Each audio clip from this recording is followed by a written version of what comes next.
What's going on, y'all? What's going on? I am home. I'm not digging in my nose. I'm turning my nose ring so y'all don't complain about it. I am home, fresh from Essence. I got in today at about 2 o'clock. My flight landed at 1. Got in at about 2. Let me turn the green screen off. I had to go pick the dogs up. Got home. The rental car, I must have left the lights on the rental car because the rental car would not come back on when I went to crank it up. I'm gonna have to change shirts in this dancery. There we go. So now y'all can see me without any chaos and confusion. Anyway, y'all, so I'm here. Happy Tuesday, happy Tuesday, happy Tuesday. I normally stay at the Essence Festival a day extra. Solely because I don't want to be in the airport with everybody on Sundays trying to fall out. And then I don't try to fly out. I don't try to fly out on Monday mornings because ain't no telling what we're going to be doing Sunday night. We might all be drunk and can't get up in the morning. And then Mondays, the airport just be crowded. So I always fly out on Tuesday or whatever. And I use that Monday to go around and see New Orleans without all of the people being there and to just eat and do some local stuff. So really quickly, I'm not going to make the top of the show too heavy with the Essence stuff. I think one of the biggest things that people want to talk about is the moment that was shared between Claudia Jordan and I at my party at Essence. And you know, I don't know what many people are expecting. There really isn't a lot of commentary to be had. There really isn't much to be said. I mean, you guys got to witness a moment. Oliver trimmed the clip down to 2 minutes. I will be putting the full 7-minute clip on Patreon as soon as I get off of here. I'll put the full 7-minute encounter between Claudia and I so you guys can see and hear everything that happened in real time. But leading up to that, about 2 days before Essence, I was laying in the bed and I was on YouTube and some shorts started coming up of some just hilarious clips from TGIF. One was like, "Where is the leg?" And it was just some other moments. And in that moment, I was just like, dang, like, oh my God, like I miss the cultural impact of it all, right? And like I was like, damn, you know, we really had lightning in a bottle, and I really do feel that way. And so I'm laying in the bed the day before the party, and the spirit just led me to text Claudia. I just texted her and I just said, "Hey, are you coming to Essence?" And she wrote back, "Yeah, I'm in here packing my bags now." And I said, and then I wrote back, I said, "Okay, cool." I said, "Well, listen, if you're not doing anything, I'm having a party, you know, feel free to stop by." Then I sent her the flyer with Quad and T.S. Madison and Tamar on it. And then I said, look, I was like, the internet would actually go wild if I put you on the flyer. And she was like, I was actually thinking the same thing. Go ahead and do it. And so she sent me the picture, put it on the flyer or whatever. And we, you know, had the party. And at some point during the party, Claudia walked in and I stopped the music and I just simply shared, you know, that I was same thing I just told y'all. I was looking at some old videos and that we really had lightning in the bottle and that when we're good, we do really make magic together. And under the right circumstances, you know, I would be open to us working together again if we could make that type of magic. That's where it starts and stops. Now, obviously, the internet and everybody wants to be Socrates and everybody wants to be Iyanla. And granted, I haven't been on the net, but I've heard that there are 9,000 think pieces out there. And I went through some of the comments on the video that I posted, and then I just had to turn it off because if one is not careful, they will let fans and viewers just mess up a good moment. You know, all of this, I don't even want to delve into the weeds of it all. It was a great moment. It was what it was. Everybody's doing fine in life. The likelihood of TGIF rebooting is probably, you know, slim to none. But it's just good to put it out there in the atmosphere that you don't have any bad blood with anyone. And guys, I just want to leave you with this. Anger is a wasted emotion. Anger is a waste. Anger is a wasted emotion. It just doesn't make sense to go around being mad with folks and to be mad about situations that you're no longer in. It doesn't make sense to go around harboring all, and that's just the type of person I am. Y'all see what happens to people when they sit back and harbor to bitterness and anger for years and years and years and years, and y'all already know what and who I'm talking about. That's just not me. It's never been me. It's a waste of time. There would be no need for y'all to send any type of, oh, well, it needs to be you, Claudia, and this person, because it needs to be you, Claudia, and that person, because I am a very true and loyal person. And if there were to be a world where there ever was a TGIF reboot, it would have to be all three of us. It just would. Outside of that, it's not going to work. Like, I've watched enough TV One Unsung. I've watched enough of Where Are They Now to just know it's not going to work. It only worked because it was the three of us. And honestly and truthfully, based on the universe, it may have only been designed to have worked as long as it worked. And it was only designed to be a moment in time. I don't know. I'm only going along for the ride. And I'm not saying never. I'm simply saying I ain't got no problem with nobody. All right. So that's that on that. Whew. All right. So I did a post about, it was a counter post to everybody posting all of this negative stuff about Essence, right? Everybody's posting all this negative stuff about Essence. And my general take was Essence was just fine. Okay.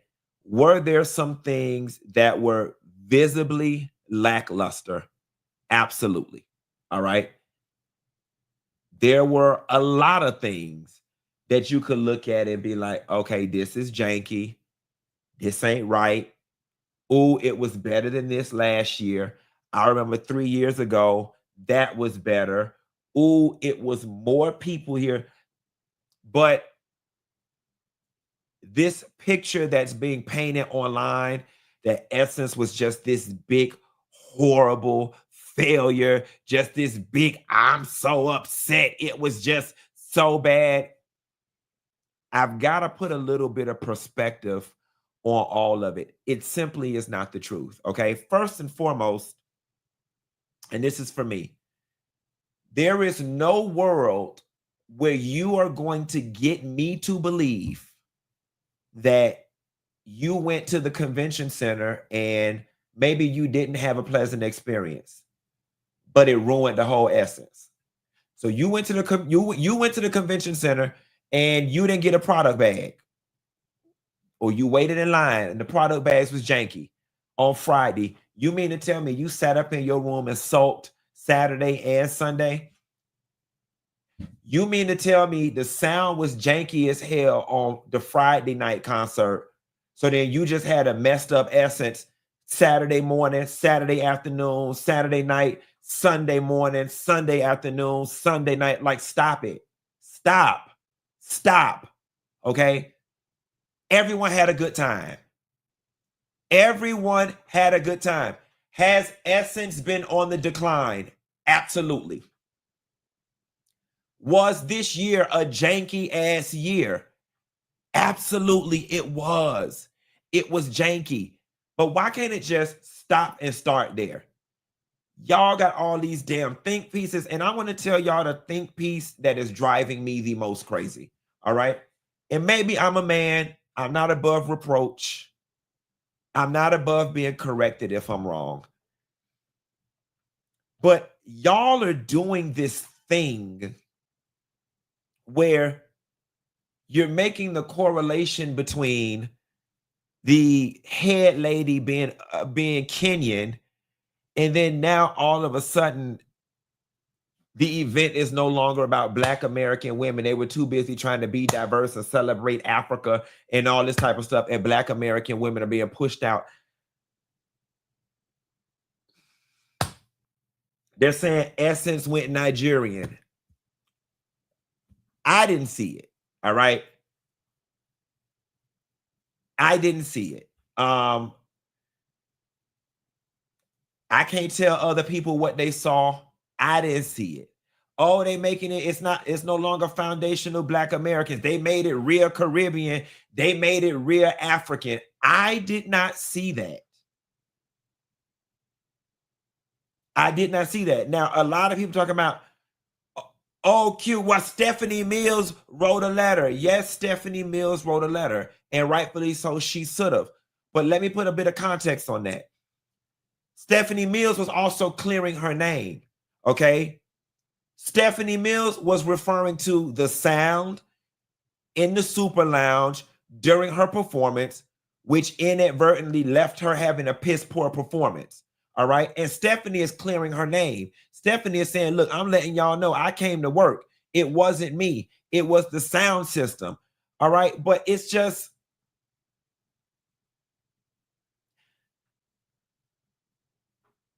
it was a bad year. They had a bad year. I'm not finna sit up here and try to act like they didn't have a bad year. They had a bad year, but that's all right, guys. Like it really is all right. I do a show 4 days a week at just about every week of the year. Every single show is not going to be good. Do they need to do some restructuring? Absolutely. Do some heads need to roll? Absolutely. Do some people need to be fired? Absolutely. Absolutely. But we got to be a little careful. We have to be a little careful because y'all sitting up, y'all acting like we got 13 other big 4th of July family reunion style Black events to attend. What happens when you tear this one down to the ground so low that nobody wants to invest in it anymore, and the few people who are invested decide to disinvest or to divest, whichever one of the words I'm supposed to use during this time?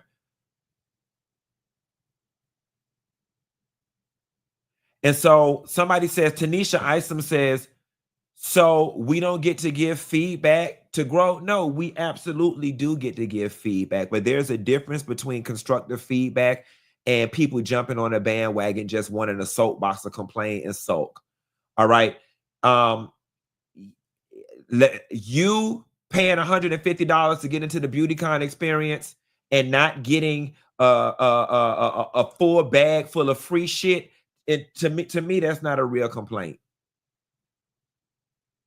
And how do we know that's Essence's fault? How do we know that's not the sponsor's fault? Money is scarce everywhere. Maybe them people ain't have big, large, like I refuse to believe Essence is over the big bottles of Tresemme. You waited in the BeautyCon line and you didn't get a big bottle of Tresemme. Is that Essence fault or is that Tresemme fault? I'm confusion. Now, I would be lying if I didn't say the sound at the concert was messed up. I only went to the Sunday concert. All right. The sound was messed up. There was a moment in the culture that was missed. Deborah Cox and Yolanda Adams sang "Count on Me Through Thick and Thin." Deborah Cox had already sang at the beginning of the Wait and Exhale tribute. She walked back out during Yolanda with that part where CeCe and Whitney go back forth. I know sometimes it make believe it's much harder than it really is. That part. But we'll get through it. Just don't give it. Deborah Cox walked back out. The crowd went crazy. She was singing in the mic. We missed the whole moment because the sound wasn't working. All right. There were messed up moments.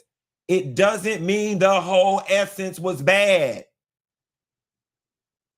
And y'all are not going to be satisfied until all the corporations say, we hear y'all, we just ain't going to invest in that black raggedy shit.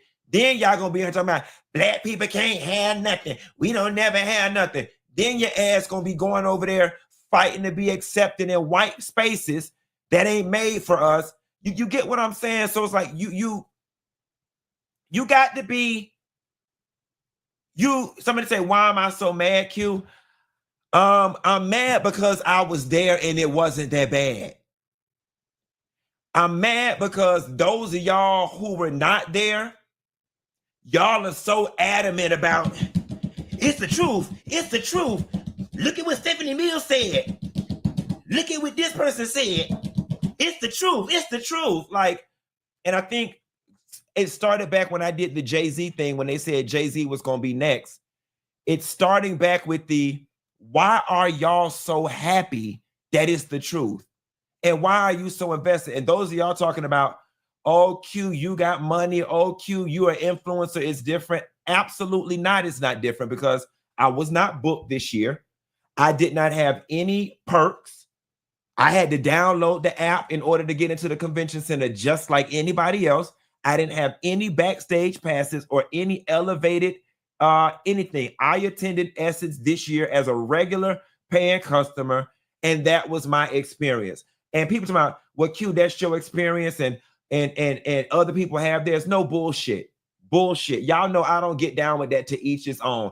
There becomes a certain point where there has to be right and wrong or a certain standard.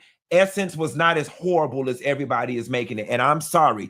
If you had a bad experience on Friday at BeautyCon because you didn't get no products, that does not translate to the whole Essence being bad. If you went to the concert one night and the sound was fucked up, the sound was fucked up. That's where it starts and stops. But you mean to tell me a couple of one-offs ruined your whole weekend? I'm refusing to believe that. Last but not least, somebody says, Q, no American media influencers were invited. That is not true. That's simply not true. I went and did 2 hours of press. I did media. They were there. They were back there. I interviewed with them. I interviewed with quite a few of them. You know what I'm saying? So I don't know where all of this. And somebody says, so does your experience have to be the only one that's accurate? No, it doesn't. But you got to be objective, guys. Like,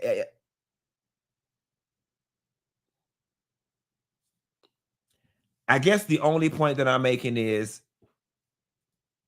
just make sure you're ready to deal with the fallout when we come at our own shit the way we're coming in. Hey, oh, he must be being paid. Essence ain't got no damn money to pay nobody. That's why the shit was semi-raggedy this year. And the last point that I want to make with the Target thing.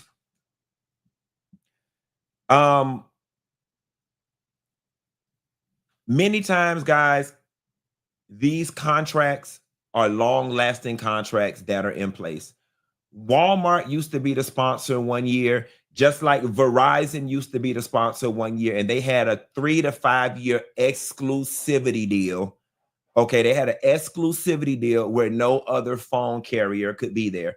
As far as Target being there, they have a multi-year exclusivity deal, keeping Walmart and other competitors out of there. It's a contract, guys. It had to be honored. It's as simple as that. It really is as simple as that. They had a multi-year contract that had to be honored. And while y'all around here talking about this shit was raggedy, let's just pretend they didn't have the Target dollars. And I'm not supporting Target by any stretch of the imagination. I'm just simply telling y'all what it looked like.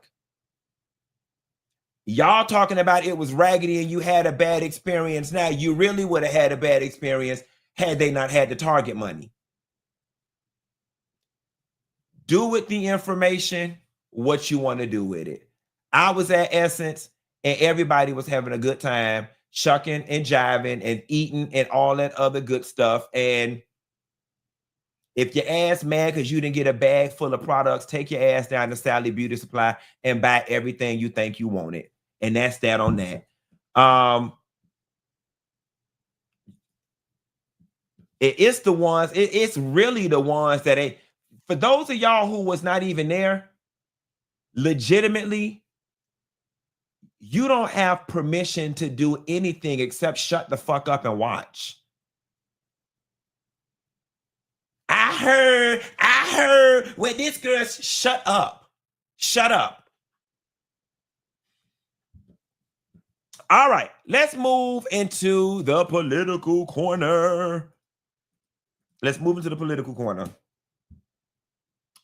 So a lot of y'all are like, you know, you can't believe Dr. Heavenly is running for state representative for District 93, where she lives. I literally just rushed from out there. I rushed from out to her event at the Georgia State Capitol in order to get home to do the show. When I went to the dentist 2 weeks ago, she told me that she was running for state representative. And much like y'all, I turned my head to the side, how Latavia did when she said, birds in the sky, you know how I feel. I turned my head like a confused dog.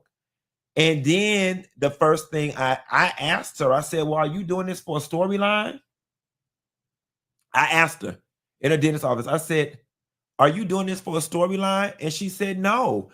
She said, the people stepped to me and asked me to run. And she was like, I researched my district. I researched the lady that had been in the position, and that basically like the lady had been running all these years with very little competition. So every year, over year, or whatever the cycle is, the lady just end up in the seat. And the people are saying that the lady really ain't doing what's best or working to the full capacity of what could be done for the area. And they were like, Heavenly. And then I asked her, I said, well, you know, what does it pay? How much of your time is it? And she told me that it's not a huge time commitment and it don't really pay anything. She said, but I think I would be good at it. And she said to me, the biggest responsibility of this job is that this person is responsible for helping to decide where the money for the district goes or whatever. And I was like, well, Heavenly is good at business. You know, she's a very transparent person. She's, you know, probably gonna say your mama a couple of times, gonna be a reincarnation of Eric Mays. I said, but you know what, friend? I didn't see it at first, but now that you talking me through it, I said, okay, I can see it. So she said she was in some classes, because there were some classes that you had to take in reference to the position. And I was just sitting on her campaign bus with Mama D, Dr. Damon, and a few other people, T.S. Madison, a few other people at this event. And I was just listening to her talk. And it's like, you know what? Okay. Now, a lot of people saying they can't see it. And I think a lot of y'all are thinking that this position is bigger than what it is. Simply put, if Heavenly gets this position, she'll be the HOA president of Conyers. In a nutshell, if Heavenly wins this, she will be the HOA president of Conyers, Georgia. All right. I think some of y'all may think, oh, she got a position like Marjorie Taylor Greene, or it's a position like Jasmine Crockett. While it is an accomplishment and while it is important, it's not that high, y'all. She gonna be the HOA president of Conyers. Heavenly is more than capable of being the HOA president of Conyers, Georgia. Okay, District 93 to be exact. So cut her a little slack. All right, cut her a little slack. She can fill out some papers and shuffle some papers around and help decide if we're going to get a Boys and Girls Club $9,000 or if we're going to give them $6,000. All right. Philadelphia, where y'all at? Is Philly in the house? So again, I've been out of town for the last week and I didn't quite understand what was all going on down to the Philadelphia until I read up on it earlier. And these workers are on a garbage strike. One of the workers' unions down in Philly, they could not reach an agreement when their contract came up, and these people went on strike. If you're not familiar with what's going on in Philly, residents are dealing with the AFSCME District Council 33, which represents around 9,000 of Philadelphia's municipal workers, who are on day 8 of their strike, impacting trash pickup in Philly. However, Mayor Sherelle Parker is standing firm on her offer to give workers a raise of about 3% per year over a 3-year contract. Workers are making nearly $46,000 annually. District 33 represents around 9,000 workers employed by the city. Functions such as sanitation, water department, police dispatch, street maintenance, and the airport. Reports say the union and the city leaders met last July 5th, but no agreement was reached. During Tuesday morning hearing, the judge ordered 8 airport dispatch workers to return to work and enforced an injunction that required police dispatchers to return to work. Now, again, I didn't know much of what was going on in Philly. I didn't get a chance to look at this until today. But I'm going to tell you what was a little off-putting for me. What was a little off-putting for me was the amount of ego that was demonstrated by the mayor. Her response didn't sit quite well with me. I'm going to let y'all take a listen. So 33, I'm talking to the workers. I'm talking to you. I know you because I've represented you all of my life. I know you because you're in my family. I know you because I'm here, because people like you gave me access to the opportunity to do what no one expected someone like me to accomplish. And that is to become mayor of this city. And I don't apologize to anyone for doing the best I can with what I have. And one final thing I want to share. I won't make any politically expedient decisions.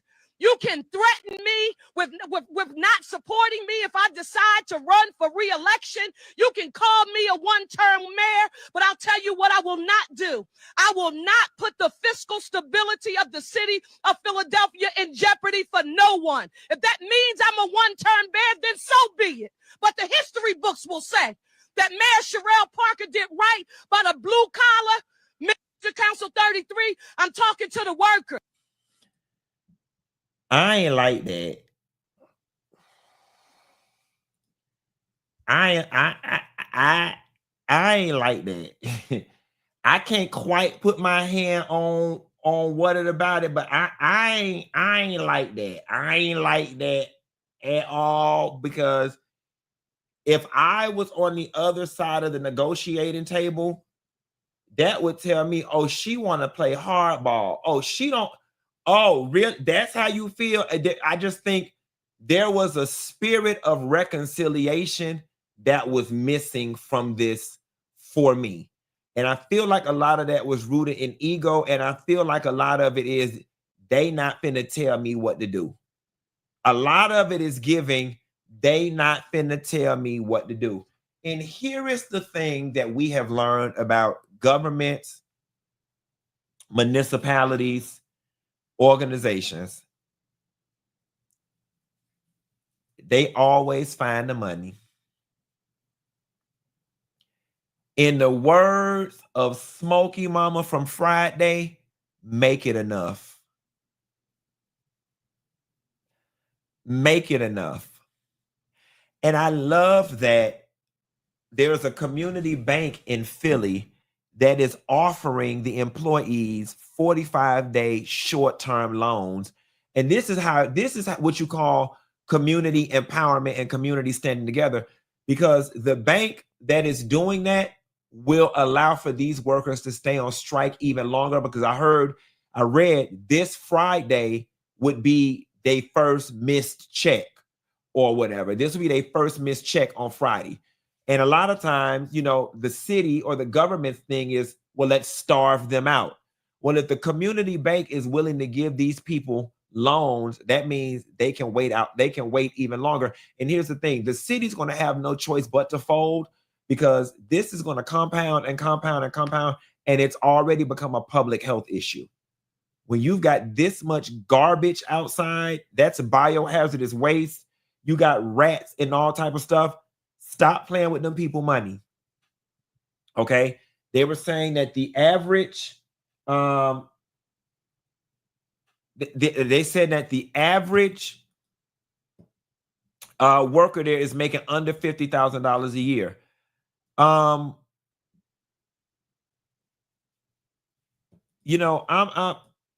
don't want to income shame anybody. But I don't know how anybody, especially doing work that laborious, is able to survive off of that.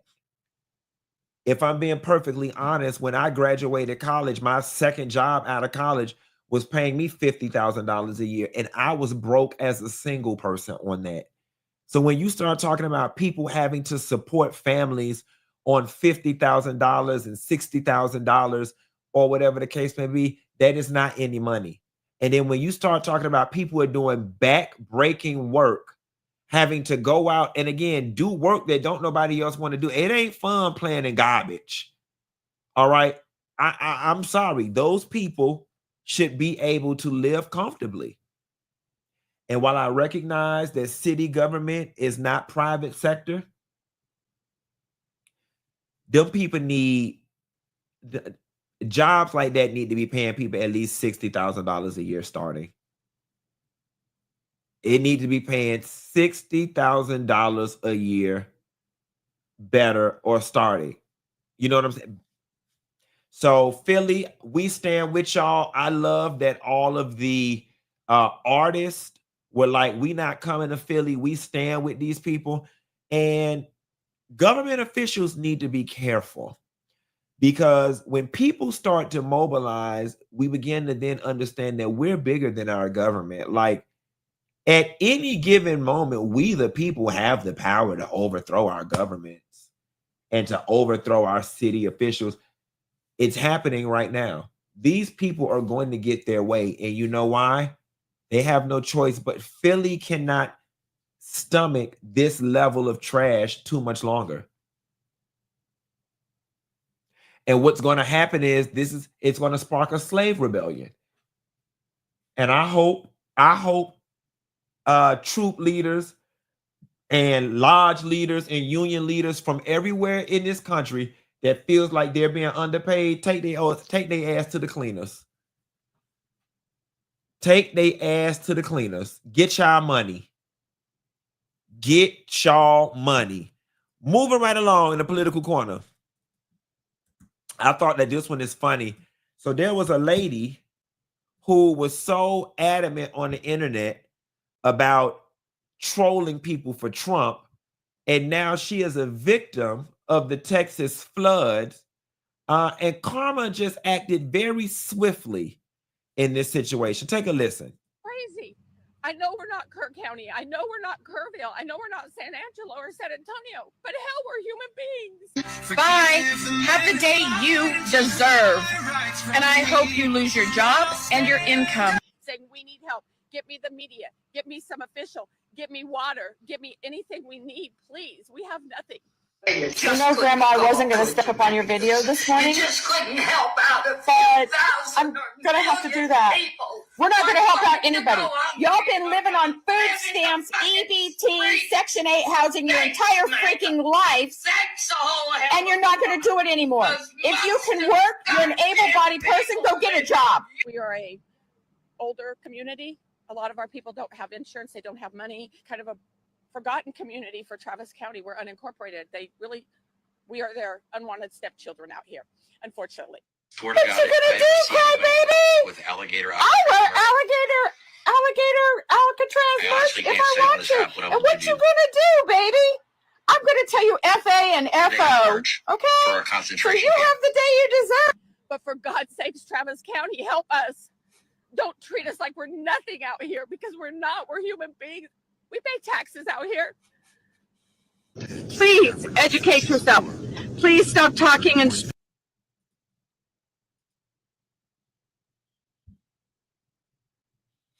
Birds in the sky. You know how I feel.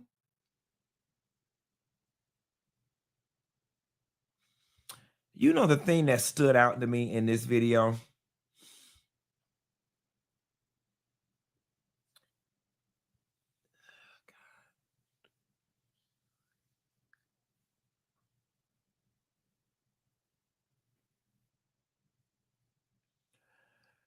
I'm just so sick and tired on a political spectrum, on a political scene, when people masquerade their bigotry and they masquerade their true intentions behind this whole narrative of people sitting on Section 8 and welfare and Medicaid and Medicare. Like I hate when y'all or when people just act like they know where they tax dollars going and what's going on with their tax dollars. And like, if the government came in right now and said, we found an extra $33 trillion in the budget, your life ain't gonna change. If the government came in right now and said, we short $33 trillion from the budget, your daily life ain't gonna change. And folks be acting like because somebody went and got a piece of food stamps, or somebody's on Medicare, or somebody's on Section 8, that their life has somehow magically been impacted so much and that they just cannot live. Like, I just don't understand it. And again, I always say that it's a false flag and a bullcrap issue, because entitlement programs are just such a very small percentage of where our budget actually goes. And most of our money goes to military spending and corporate welfare. So if your true issue is people on welfare and Medicaid and food stamps, then why are you not triple mad with the corporate welfare? And the reason being is because when we talk about corporate welfare, there's no person for you to demonize or for you to look down on in order to make yourself feel better. Now, it's funny because you voted for somebody who slashing the budget left and right in the areas that help, in the area that you now need help in. So, Miss Mama, the question that I have for you is, you voted for someone to slash FEMA. Where would you like him to get the money from? Are we supposed to take it from the Department of Transportation? Are we supposed to take it from the Department of Aeronautical Sciences? Are we supposed to take the money from the CDC? Are we supposed to take it from the Department of Education? See, you were fine with all of it as long as it didn't impact you. As long as you had a group of people over there that you could look down on, demonize, and blame all of your problems on, you were fine. You were not concerned about those people over there being human beings. Now, all of a sudden, you're in desperate need of help with human beings. You said you're a small county where it's rural and people don't have insurance. Well, what did you think Medicaid and Medicare was for? And absolutely, guys, absolutely, there are people who are completely exploiting the system and taking advantage. But I just do not understand how and why we allowed the small percentage of people. And when I say small, I'm not talking, oh, because you know a neighborhood full of people, because you know a neighborhood filled with people who do it means that everybody is doing. Everybody doesn't have the same life experience. Let me explain something to you. Whether they know it or not, don't nobody want to be on no goddamn welfare, food stamp, Section 8. Nobody wants to be on that crap. All right. Those that are content being on it have given up on themselves and they are hopeless. Okay. Even when you on welfare and when you on Section 8, you're still on the bottom. You are still on the bottom. It's like, yeah, you got some food in your stomach and yeah, you got a roof on your head, but you still on the bottom. You're not going with the girls to Houston's. You're not going with the girls to Cancun. You're not going in there with the girls going to Gucci. You're not going to the Range Rover dealership with the girls. You're not going to the Rolex place with the girls. You're not popping bottles with the girls. Because you got to keep your income so low down here for you to qualify. Like, come on, guys. Stop demonizing poor people. It's late. It's tacky. Historically, it hasn't gotten us anywhere. Let people live. So what that lady over there got 6 kids and she keep having more kids. Y'all act like if they kick Tawana off of Section 8 right now that you're going to get $40 more in your check.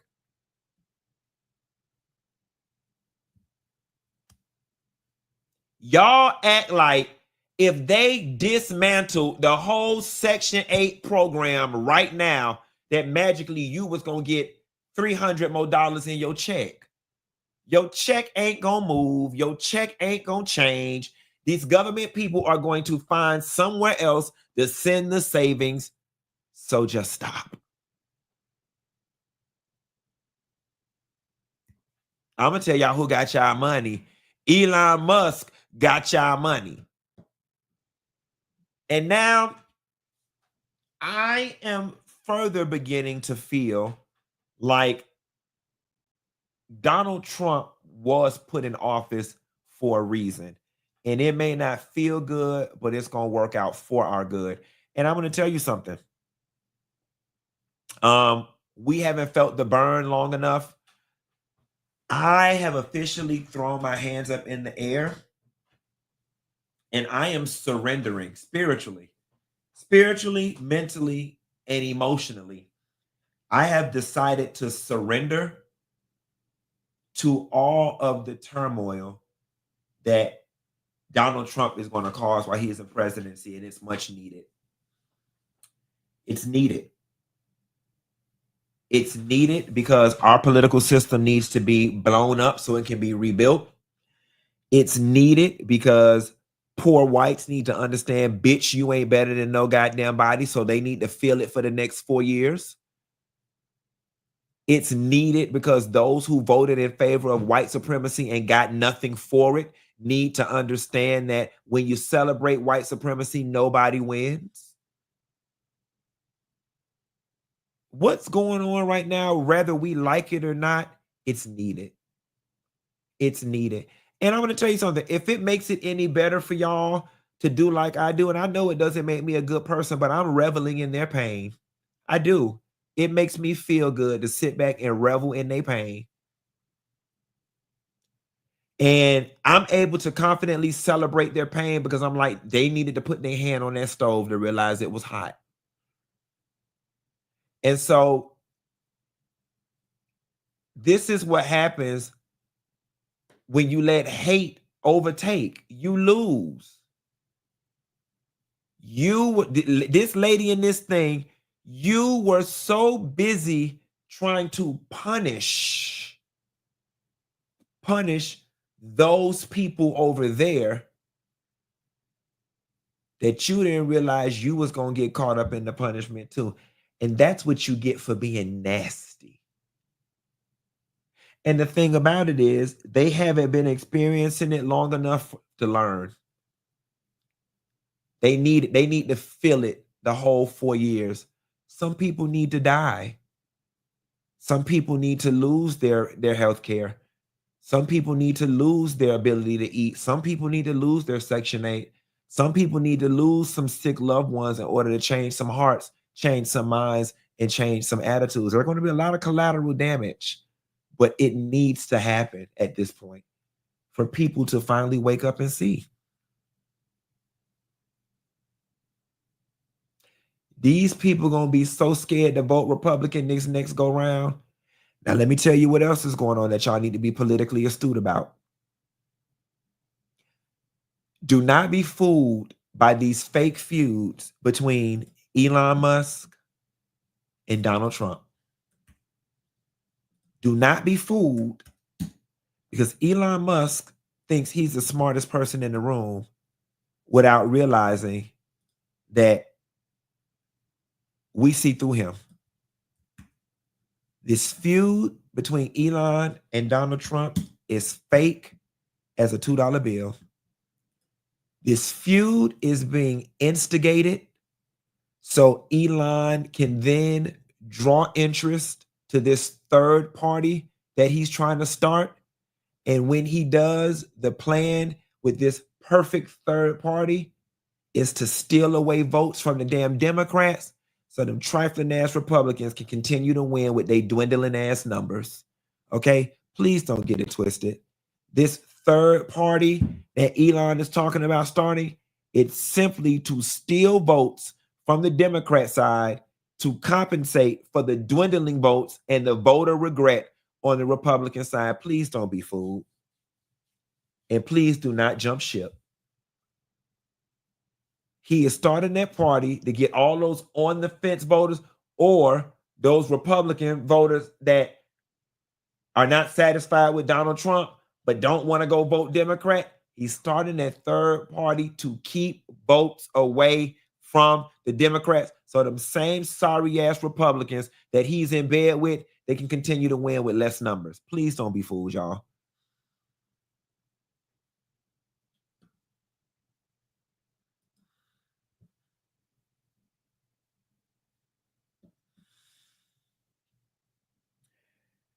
Y'all, I was going to do Nicki and Jay-Z, but I really emotionally don't have the energy to do that story right now.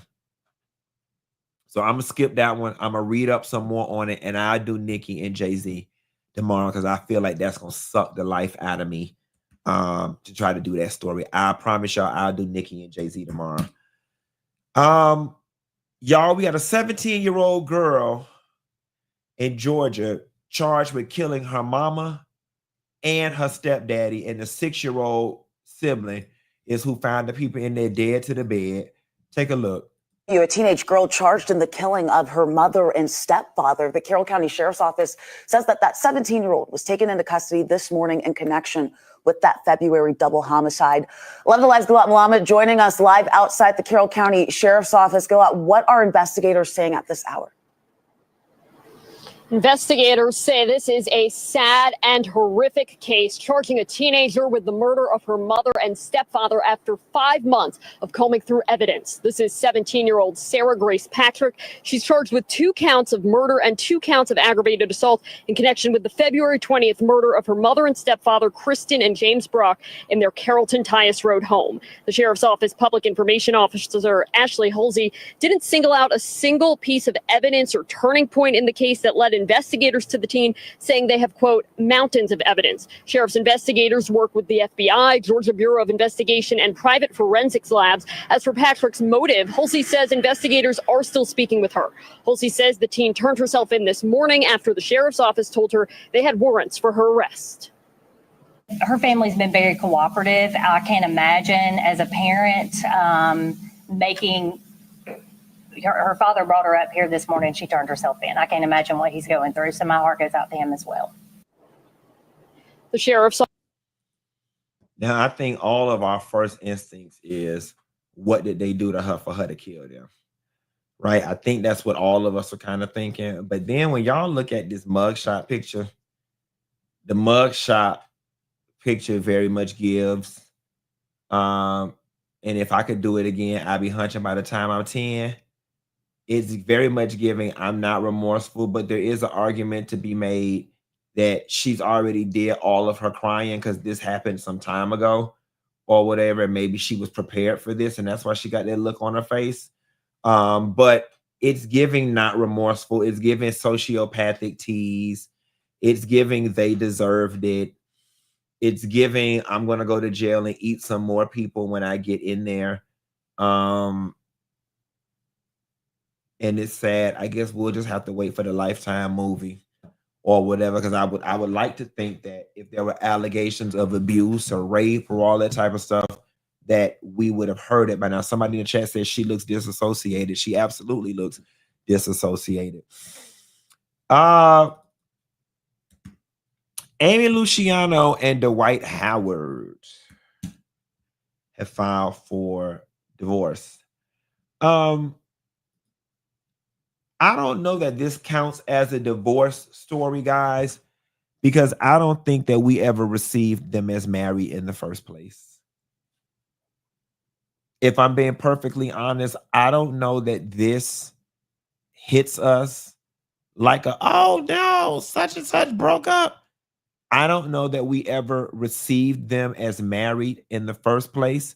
I don't think we ever took this marriage serious in the first place. I don't think we ever gave a damn that they were married in the first place. Honestly and truthfully, and I hate to be this way being a member of the LGBTQ community, but the more interesting story is where's Miss Kitty? The more interesting story is, where is Miss Kitty? We are interested in Dwight's relationship with Miss Kitty.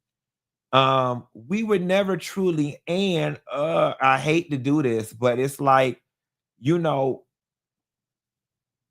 Amy, you marrying Dwight didn't help his cause because you could be confused for trans.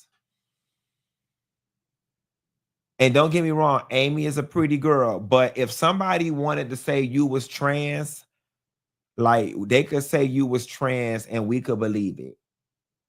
Because it's given, it's very much given. I like women that feel like they could be a man on the inside. And so it's so funny because I was like, when they said he married her, I was like, he was gonna get a tranny one way or another. Like that's, and I know I shouldn't be saying this out loud, especially being a member of the community, but that's what it felt like to me. It was like, oh, he gonna get a tranny one way or another.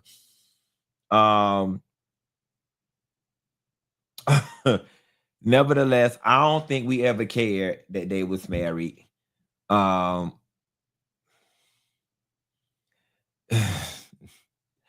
gonna stop while my head. Oh, I'm tired.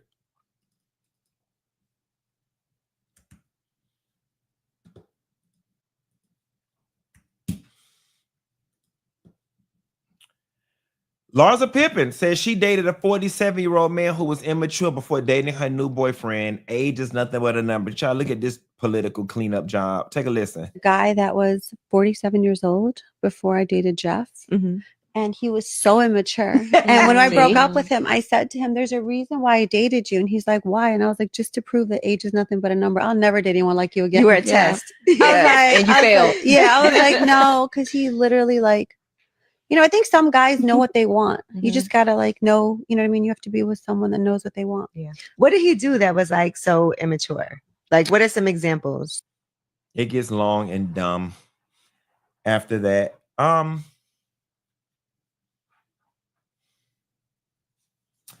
There's so much I can say here.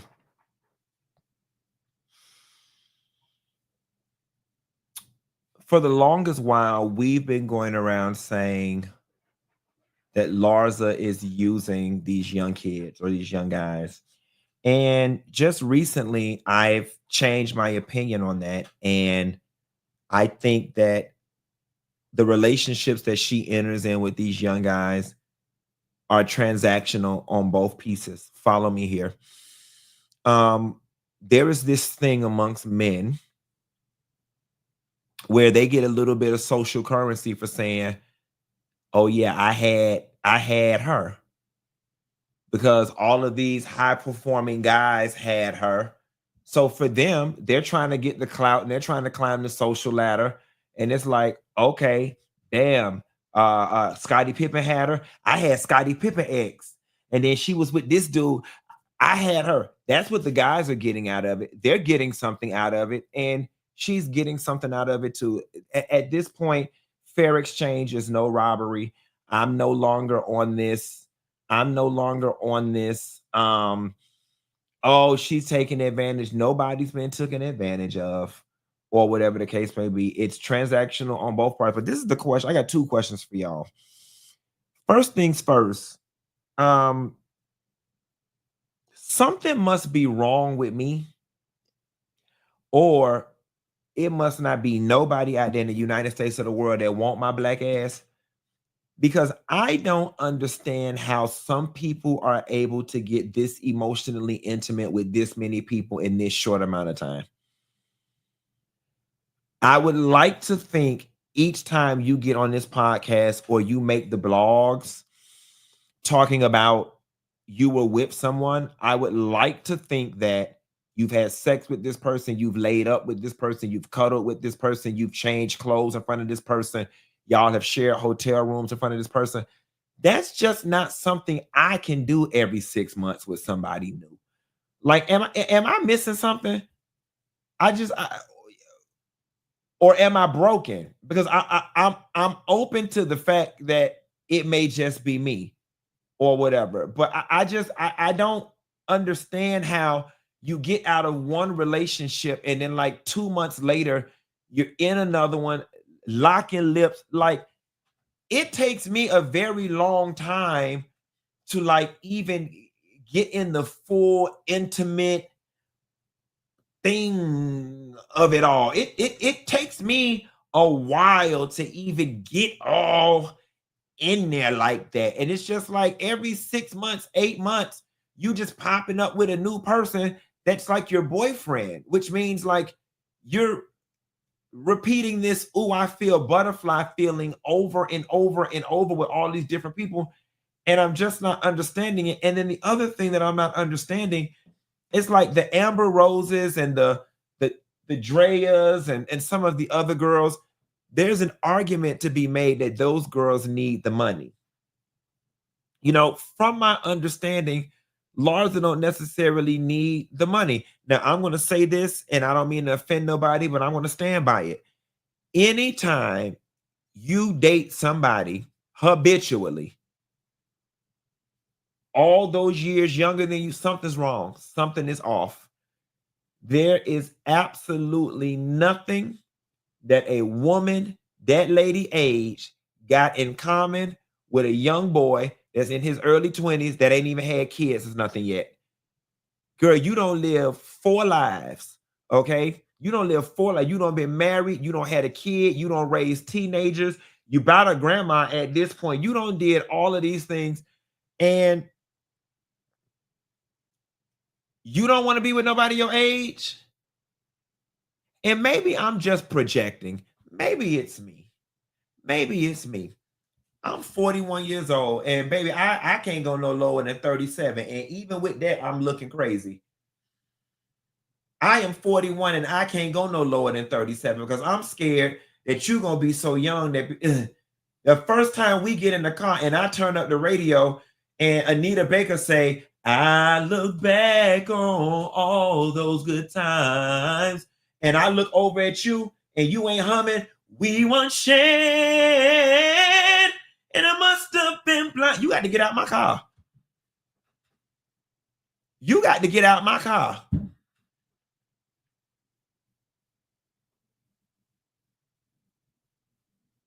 The first moment I got the Isley Brothers playing in my car and you looking funny like you uncomfortable and you ain't over there grooving to groove with you, you got to get out my car.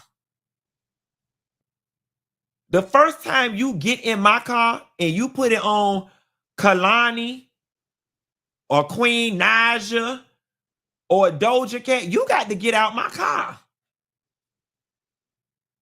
You got to get out. The first time you get in my car and you want to go to Kava to eat, you got to get out my car. What is a Kava? What is a Kava? Babe, you got to get out my car. You got to get out my, you see what I'm saying? So I can't do nothing down there like that. I can't.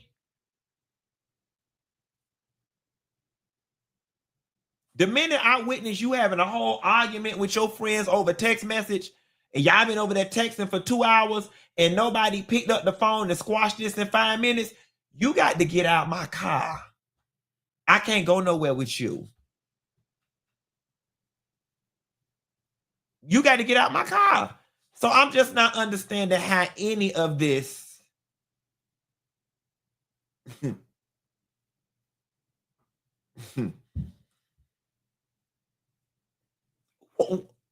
what I'm gonna do with somebody 34 and I'm 41. What I'm gonna do with somebody 29? What is we gonna do?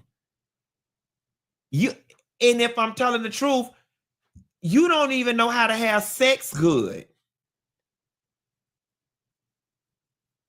Baby, y'all think y'all be doing something because y'all be having stamina.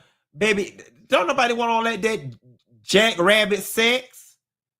Bitch, you got to hunch my soul. You got to hunch my soul. Baby, you got to kiss all on the side of my neck and lick all on the side of my breast, bitch. Okay, you got to know what you doing. And you got to be this tall to ride this ride. I can wait.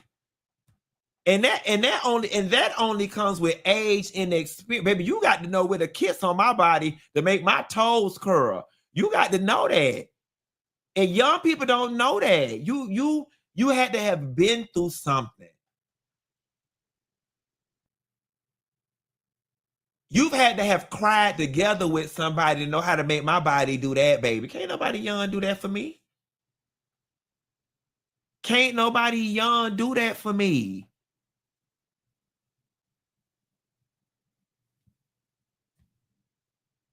You got to know how to spring into action when I'm having a bad day and I'm like, oh, hell. And then on top of that, I had to go to the damn discount auto parts and spend $230 on a goddamn battery. You got to know that that's your cue to cash at me $230. Not that I need it, but that you just wanted to put a smile on my face and lighten the load. That's only something a grown person know how to do. Again, not that I need it, but it was just the gesture. You got to know how to do that.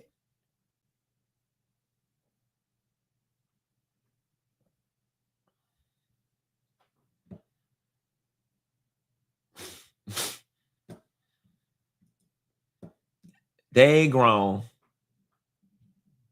They ain't grown out there. They ain't grown. They ain't grown. Come on, gesture.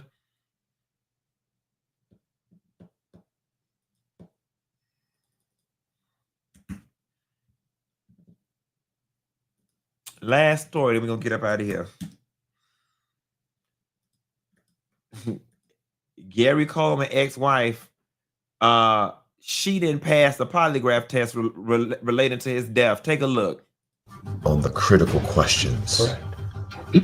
The exam had to do with Gary's fatal fall. Okay.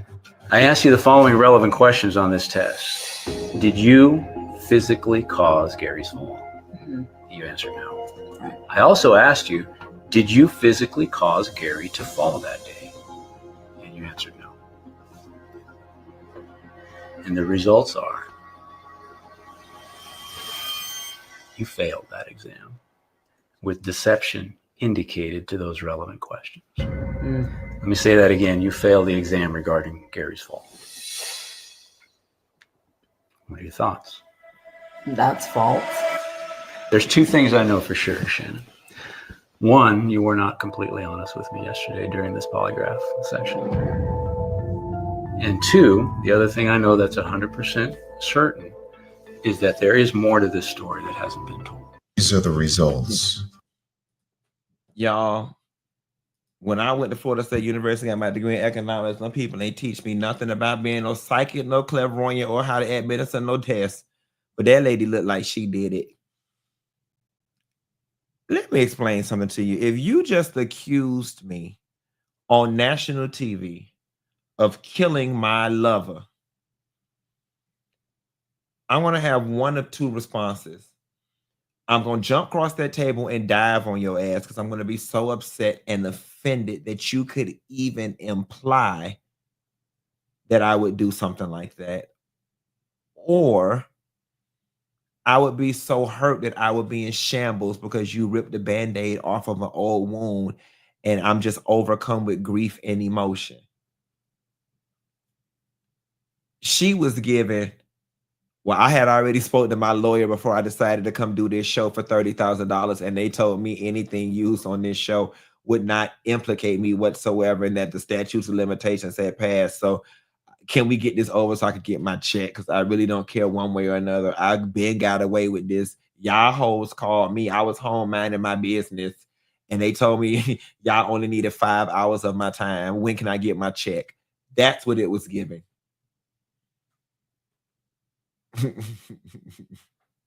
It was giving, he's dead. Why are we rehashing this?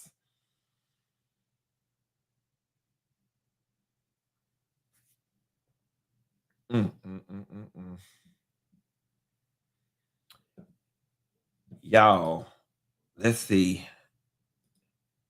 Adrian Howard said, Dineva girl, tomorrow is my big 40th. And in case y'all want to bless me, there go her cash app.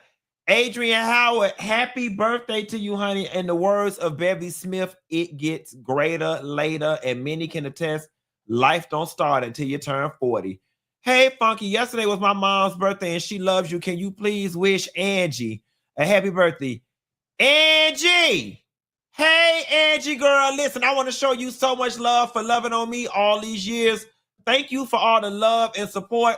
And I hope them kids did better than carried your ass to Red Lobster yesterday for your birthday. I hope they carried you somewhere real nice.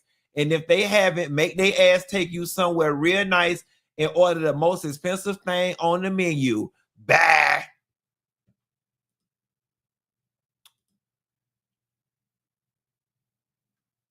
What else we got in here? Funky, today is my birthday. Could you give me a shout out and well wishes to get folded up like a pretzel? It's been a minute and I'm backed up. Canada 7082 say she got some good stuff, baby, locked away. She says it's locked away and she ready to give it to the first man that smiled at her. She said, slap me on my ass, pull my hair, then give it to me. Slap me on my ass, pull my hair, then give it to me. She said she want to be folded up like a pretzel. And not even the expensive kind from Auntie Annie's in the mall, baby. She say you can fold her up like them pretzels that the welfare queens get out of Wick Dixie on Wick, baby. She said any type of man with a plan can fold her up like a pretzel. And she don't cost much because she only paid $9.99 for this birthday shout out. She said, baby, you ain't even got to take her to lunch or dinner. Just bam on her door and fold her up like a pretzel, honey. Yes, honey, like a pretzel. And a special shout out to my high school and alma mater, Miami Carroll City Senior High School. For the first time in its history, the school is an A school. Really quick story. My dance and drama teacher, Dr. Bridget McKinney, she started her career at that school as a dance and drama teacher. Went on, worked at other schools. The school was in the toilet. Got offered principalship, and she's also nearing retirement, and she got the school to an A. So what better full circle moment? First job out of college, dance and drama teacher at this school. Circle back in its later years, the school was in the toilet, and this woman came along and was able to finish out her school career, bringing that school to an A. She gets to retire into the sunset when she decides to retire. Such a beautiful full story moment. So shouts out to all the Carroll City Chiefs out there, and a special shout out to Dr. Bridget McKinney. You did your thing, sis. I remember the day you told me you were being considered for the job, and I said, Bridget, you are the only one who can do it. I said, you are the only one who can do it. And I told you then this was the way your story was supposed to end. You started your career at Carroll City, and God willing, you'll be able to finish your career at Carroll City, with Carroll City being an A. Thank you. We love you. And with that being said, y'all, I'm getting the hell up off the line, and I'll call y'all later. Bye.